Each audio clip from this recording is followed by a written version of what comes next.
Good morning and welcome back to the Core Connection. I'm Mira Rubin here with you on Enlightened World Network. Before we get started today, let's just settle in, take a few seconds to take a deep breath in through your nose.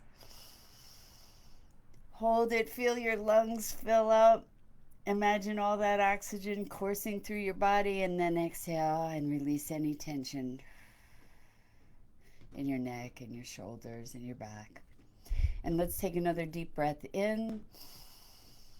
Hold it. And as you release that breath, just relax. And bring yourselves here, present right now. Let's put our palms gently together and softly rub your fingers against your palms. Feel the tingling in your fingertips. Feel the tingling in your palms. And welcome. Let's bring ourselves to being present to our bodies and right here, right now. Good morning, Julie Kiss from New York. Welcome. So glad to have you here today. Today's topic is an expansion of something that I've already spoken about. Um, I've been doing meditations from um, Joe Dispenza. If you haven't checked out Joe Dispenza, check out Joe Dispenza. He's got a bunch of books. One is called Breaking the Habit of Being Yourself. Another one is called Becoming Supernatural. And another one is called You Are the Placebo. And what he's all about is tapping into our unlimited capabilities. And one of the things that he says is that we are gods in the flesh. In other words, we have unlimited creative potential. And I'm this is my area of absolute um, passion. Is what is the nature of consciousness and being, and he addresses that and has been doing a lot of research with all the trainings that he's doing where he gets brainwave functions and heart patterns and all kinds of other wonderful information that is connected with altered states of consciousness and expansion of awareness. So, good morning, Robert Dosa, and good morning, Enlightened World Network. So, that's Sue and Dido. Thank you guys so much for being here. Anyway, I've been doing these Joe Dispenza meditations, and in one of his meditations, he asks questions, and those questions elicit a response that we get to meditate on. And one of the questions is, what would it feel like or be like to have all your needs met? And this led me to a revelation, which was the topic of another one of these conversations, which was that I recognized I had an identity of suffering, and that suffering can't coexist with sufficiency or with having all your needs met. So I've been thinking more about what it means to have all your needs met and how I was holding that. And I recognized that even the way I was holding the notion of having all my needs met was coming from a place of lack. Because as I was thinking about it, I was thinking about it in the context of having enough food to eat, having enough money to buy the things I needed, having a roof over my head, the fundamental needs, right?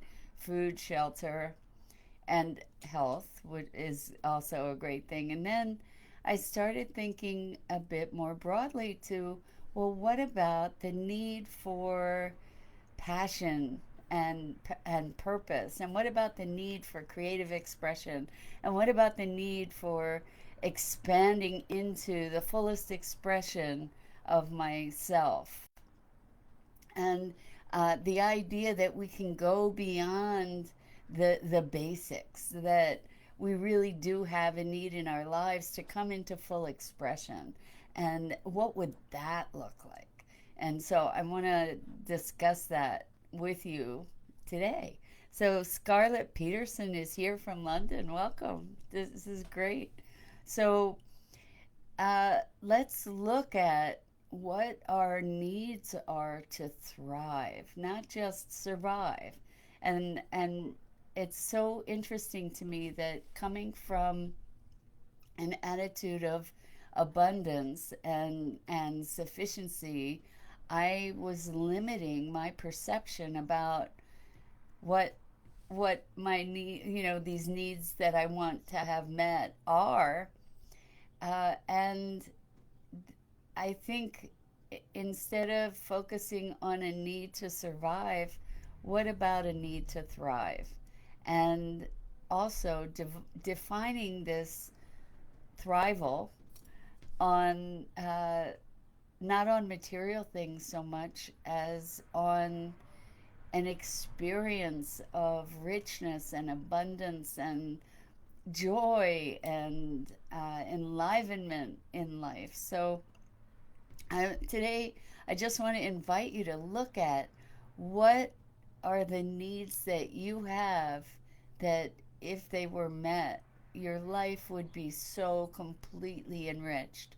Not just surviving, not just having your fundamental, basic, most basic needs, but to elevate what our experiences of ourselves as human beings, to include our potential, to include our possibility, and that one of our fundamental needs is to have a full expression of that possibility and capability. And so the need to love fully, the need to enjoy and connect with nature and other people, and the need to receive and express love, and the need to uh, personal self expression and creativity. And what other kinds of needs do we have in the world? The need to discover and explore new things, the need to expand our awareness, to expand our experience, to relish our experience, to be connected, to experiencing a sense of inner freedom and joy. And I know I said passion, but for sure, passion for living, passion uh, for evolution. And so I really, I'm curious to know if you guys want to add some things into the chat. I'm really curious to know what kinds of needs you've defined for yourself, because I think we I I'll speak for myself. I have tended to limit my scope around what's possible, and without even realizing it, without even realizing that I imposed certain constraints on my imaginings, even though I tend to think outside the box and challenge notions of what's possible to a degree that most people, well, that many people have thought I'm nuts. But by challenging our notions of what's possible, we get to create the impossible, because we do get to create it. And we do get to create what I consider magic being something that defies our current explanation. But I I know that I have a need for adventure, whether it's intellectual adventure or actual adventure. And what other kinds of needs do we have? Needs to experience new things, needs uh, to find new ways to expand our horizons, and to, I said this too, be fully expressed in the world. But what does that mean? What does it mean to be fully expressed? What does it mean to move toward and fulfill our potential? Need to contribute, need to connect on all different levels. Robert says, we are limitless beings. What the mind can conceive, we can achieve. And thank you, Robert. Absolutely. I started out talking today about the Joe Dispenza meditations, and that is really what he's up to, is supporting people and providing context for people to connect with our unlimited self. And what's so amazing is that the world that we create is a function of the projection of our beliefs, and most often a projection of our experience of our limitations.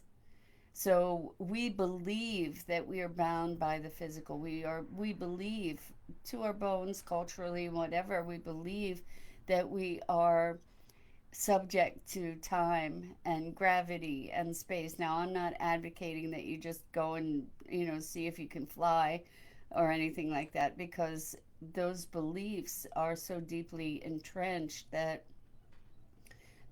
we express them in the outer world and we become subject to them. So Robert says, need to learn continuously. Me too. Me too. Learn, expand, and grow. So it's so fascinating to me, the limitations that we put upon ourselves socially. Like what's possible in terms of the social circle that I have, or what I can achieve in the world as one voice, one person, what kind of difference and impact that I can make. We limit ourselves to say, who am I to think I can blah blah blah, right? And there's so many levels that we can challenge what our beliefs are and what we think our needs are. But as we expand our connection to the broader consciousness, the limits that we have are the limits that we impose upon ourselves. So Robert says, I love Joe Dispenza's story about how he rebuilt his spine with just the power of the mind. So we've all heard stories about people. Thank you, Robert. We've all heard stories about people who have had spontaneous remissions, and I've heard stories about people regrowing their liver, and Joe Dispenza rebuilding his spine, and people disappearing cancer, and the context that enables these miraculous, quote unquote miraculous kinds of events is an expansion of an understanding of who we are and what's real, what's not real, what our capabilities are. So in some way, my thought about what we're doing here is we've bought into collectively certain rules of a game that, like including gravity and time and a whole bunch of other things, we've bought into a collective notion of what reality is, and then we live within those rules. It's kind of like if you were in a video game, the video game has certain rules, and maybe it has certain levels that have different rules, and as you accelerate you get to expand the rules. I'm not a gamer, so that might come through in my conversation here, but anyway, I kind of see this as a video game with those rule levels. If you've seen the movie The Matrix, the original one, the first one, there's so much there that I find fascinating and quite true. Maybe not being the human batteries. If you haven't seen it, check it out. It's wild. It's so amazing with film. But the notion that we live our lives subject to imposed contexts of what's real. Scarlett says, just like the Matrix. Yes. And Robert Dosa says, I want to regrow my teeth. They say it's impossible. Yeah, Robert, if you figure that out, I'm interested. I believe that everything's possible. I believe we can walk on water. I believe we can translocate. I believe we can levitate, and or that there is the capability that we can do that. I haven't tapped it yet, but that's kind of my intention for uh, one of the needs that I have in this life for myself is the need to explore making the impossible possible. So yes, teeth, regrowing teeth. Julie's saying, yeah, that would be an awesome thing to be able to regrow teeth. I imagine that that's possible too. Uh, there's so much available when we let go of our attachment, or even imagine letting go of our attachment to what we believe is real and what we believe is the nature of being. Now, that said,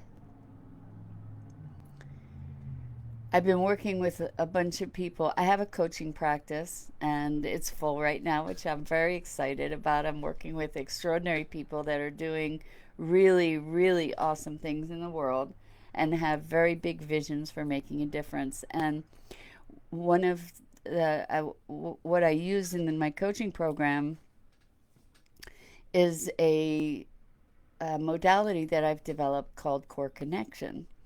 And it's miraculous in the results that people get because it's reliant upon their inner symbols, their inner knowing, their inner intelligence to be able to guide the process to unlock all kinds of potentials. And mostly so far, what we've done is we've been working on clearing out stuff.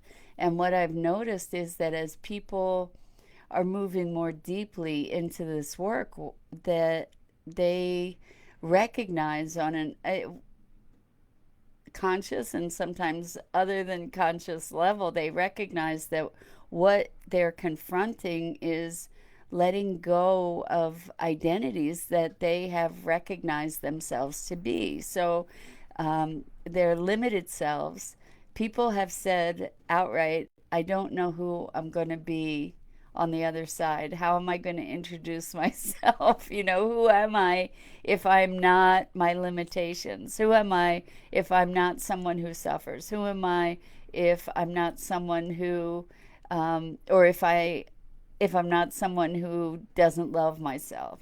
Who am I? Who am I if I'm not my pain? Who am I if I'm not the things that? Who am I if I'm not my history? Who am I if I'm not a victim? And it's so interesting to see and also to have experienced the terror around letting go of these notions just of those simple identities. So if we start looking at letting go of the identity as a physical form, and like that's a whole new level to this conversation about identity and about what's possible. I'm going to read check into the comments here. Robert Dosa says, I'm still kind of playing in the matrix with getting in and out of the matrix. And he says he'll share if he achieves this. That's me too. I'm all about getting beyond the matrix. And he says, I'm on a broader matrix. I've left the 3D matrix long time ago and currently somewhere between 9D and 12D. I am that I am. Yes. Well, I think that as a collective, humanity is moving more rapidly toward that kind of expansion where we really get to experience our supernatural capabilities. And we witness that in healing. We witness that in the things that we're able to create in the world with the immediacy that we're able to create in the world.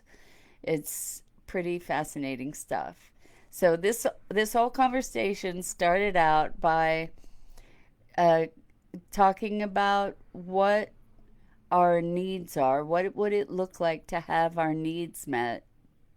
And reframing the notion of needs from something fundamental in terms of survival, like I need to survive, and transmuting that whole notion into I need the opportunity to thrive and expand and grow. And what would that look like? So, I'm going to wrap up today with the invitation to expand your notion of what it would be to have your needs met when those needs include the aspects of being that are at the foundation of thriving.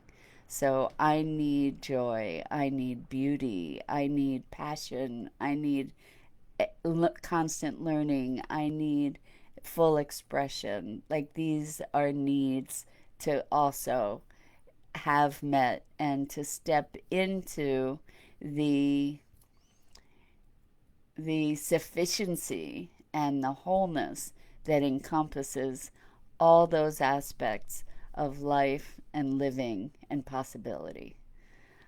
So that's it for today. I want to invite you to check out the remarkable and wonderful programming on Enlightened World Network. All kinds of great shows and broadcasts of meditations and insights and connection and community. So I thank you so much for being here, for joining me. I hope you'll come back again tomorrow at 9 a.m. Eastern Time on Enlightened World Network. And so much love and compassion to you. Thanks so much for joining me. See you tomorrow.